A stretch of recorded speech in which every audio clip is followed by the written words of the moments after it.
So hello everyone, this is Sophie from the Fifth Ray Healing Academy, and today we're going to talk about empathic, being an empath, and this is Brittany Tam, and I'm really excited because this is a topic that I love. Okay, so tell me your experience around being an empath. I don't know if I knew always that I was an empath explicitly, but I have always been that kid at school. I was the one that was too sensitive. I was the one that used to cry over things that were small to other people. And I was told a lot of the time to just get over it. Right. Yeah. Yes.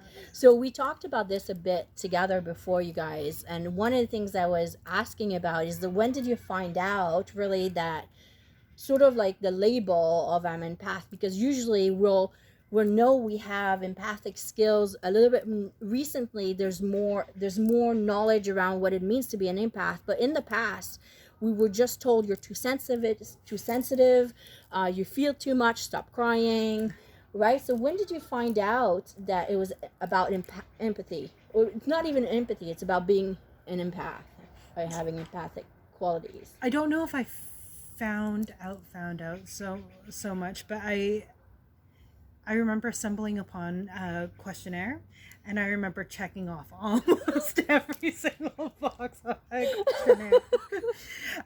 But it was really in conversation with you at one point where you were like, "This is what you are," and I was like, "That questionnaire was right. Maybe it all like that's what it means. That's what." It made it all make sense. Yes. This is what we're going to talk about next. Okay. So what were or are still, because like we were talking a bit before, is that this is going to be ongoing. You're not turning off the empathic switch. You're always going to be empath. Sometimes understanding what it means will help you. So what were some of the struggles you find you have still moving through? Or the biggest struggle even before? Yeah, I guess learning boundaries has been a challenge. And one of the things that I continue to struggle with is how I can show up for people that I love. Because sometimes it's too much when somebody is that close to you, you're like, oh, I'm gonna start crying. Right, you feel so much, right? You feel so much, and then it's like, okay, so either I go down into the depths with somebody I love who's in pain, or I detach, but I don't want either of those options. So yeah, that's the continued point at which I'm growing. Right. And then one of the things we talked about is that's one of the biggest, I think that's the biggest challenge for most empathic souls, is to feel suffering, especially suffering. You feel suffering. For me, I feel it in my body. People are going to say, I'm fine. I know you're not.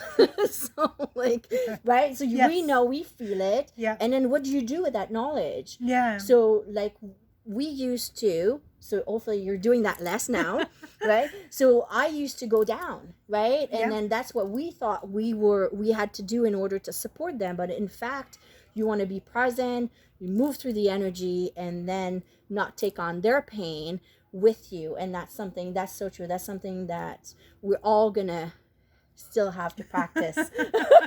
It's the showing up in a way that you feel like you're actually able to show up and support, as opposed to staying in that point of suffering and just suffering alongside, or not being able to be involved, right? So I was gonna actually bring that point, because that's perfect, because stealing lines this is awesome. No, because then it's not me leading you in any way, right? One of the things for me at the beginning was I would withdraw from the world. I'm like, there's so much I can take, but actually I don't have to take it anymore. And the more you apply the skills that you learn, whether it's through the empowered empath or different ways, the less you have to take on the suffering. You can be witness to it. You learn how to be witness to it without being dragged down. and then you're even a better support that way. So let's go back to, okay, so thank you for sharing that. Okay, so so being an empathic soul, is that how I like to call it, is really different from different for many people. They'll have struggles, and they might have struggles in different areas more than others. So how did it help you to learn what being an empath looks like for you, specifically for you? I think just the general better self-awareness means that I am more able to reflect on what works for me and what doesn't. It gives me little ideas of things I can inquire and play around with. I love that, right? Because all tools, whether I teach them to you or you learn from another teacher or you learn on YouTube or whatnot, you always have to apply it to what works for you, so you can adjust it to your own personal energy, and then adapt it. Certain tools will be more powerful than others, and I love that. Oh my God, can you talk about it? Can you talk about it? The suit one. Pardon? Oh my God! I just learned. I'm going to be using this in the next meeting, Empowered Empath. So one of the techniques is called the mirror technique. Mirrors facing out to support you when you go out, especially. And then we're both so visual and then kinesthetic that I was like, okay, I can't have mirrors too close because then I can't breathe. And then Brittany was telling me about her experience. So yeah, I was trying to figure out what the logistics of moving through my life with mirrors would be, and I'm so literal that I can't see how the mirrors move with me.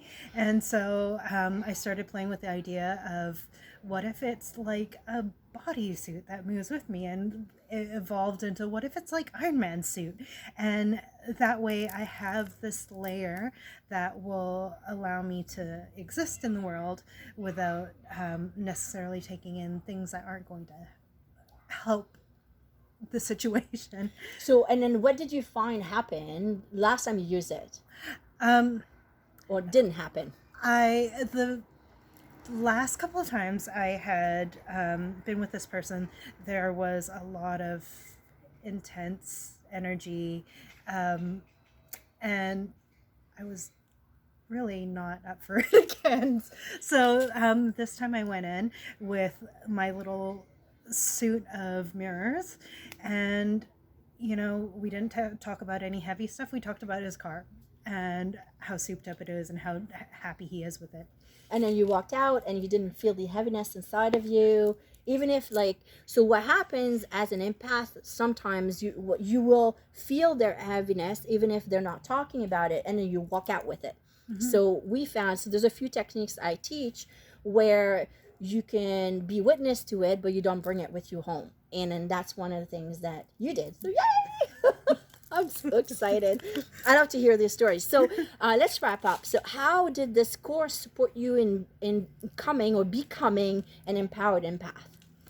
I think one of the things that I really loved about what you did, because I am such a systematic person, is I love that you came with a wealth of strategies, but also you broke them down into what you could use in what context. You had them in groups, and I could pick and choose, and I could play with things in that group if that was my need, and figure out what worked for me and what spoke to me. Oh, I love it. This is awesome. So thank you for taking the time, Brittany, to be here today and talking to people, because it's so important. The more you become an empowered empath, and you know that actually being empathic, it really means to feel deeply, and it means to live deeply. So then if you allow yourself to live deeply, using the tools so you don't suffer alongside of people or whatever is going on for everybody, then you become an empowered empath. So thank you. Yay. So I hope this helped for you guys. So I always want to live with maybe two tools. So let's say you're feeling the emotions inside your body. You can always bring light through you and release it as if you're flushing it out and it's coming through your feet. That's one of the techniques that really works really well. My kids are using it. So imagine you're under a shower of light and then you're flushing it out. And then we'll talk about Brittany's favorite technique. So let's say you're going to a mall or you're going to public and you know there's a lot of energies around. You could just visualize having mirrors with the mirror side facing out all around you so that you're protected. And then you walk within those mirrors. So you can have fun. You could use Brittany's visualization where we have an iron man's suit of mirrors and then you're walking around in it. Or for me, I just see it all around and it's as tall. It reaches the earth and it reaches the universe, so nothing gets in. So I hope this really helped and it supports you. And I really hope you're going to come and meet us for the second Meet the Empowered Empath starting in September. Bye-bye, everyone. Yay. Oh, stop. No.